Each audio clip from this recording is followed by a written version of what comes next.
say, what, it's a blog post, you can write in an hour and be done with it, right?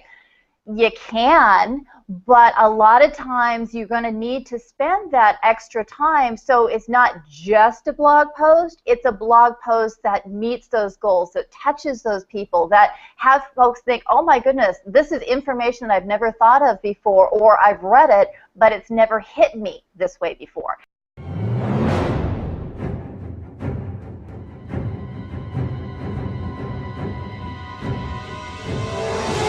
Coming up with ideas. How do you get started? Yeah, that's a great question. And when I'm working with clients, then I talk about the information dump. You throw everything at me you possibly can and let me think about it. And you can crowdsource and you can get ideas that way.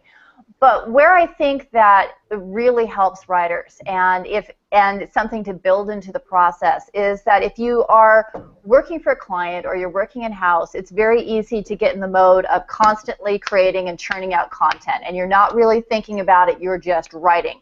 Old school journalists are really used to this. They're on deadline, they write, they kick out stuff. But where I think those really spectacular articles come from, and you know, headlines like 4:12 a.m., comes from when you're able to sit back and let that information percolate and really get a sense for how to pull those elements together. Like Eric and I have talked on stage about what he calls standout content, and I call commanding content. You know, you can go and look at a search for how to get a mortgage, and there are 5 billion results have to do with how to get a mortgage. They all say the same thing, but then there's that one article, and that one article is the one that is bringing that information together in a different way. It's connecting with the audience in a different way. And a lot of times that comes from just having the time space to think about the topic, to think about the reader and approach it in a way that is unique and a unique voice, different from what other people are doing and what other people are saying. And if you build that into your process where you have that percolation time, you're going to write better stuff. And this is the thing that I always, when I'm working with freelance writers, I like to teach them.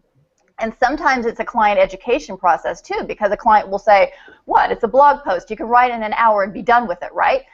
You can, but a lot of times you're going to need to spend that extra time, so it's not just a blog post, it's a blog post that meets those goals, that touches those people, that have folks think, oh my goodness, this is information that I've never thought of before, or I've read it, but it's never hit me this way before. And if you can do that, that's the win.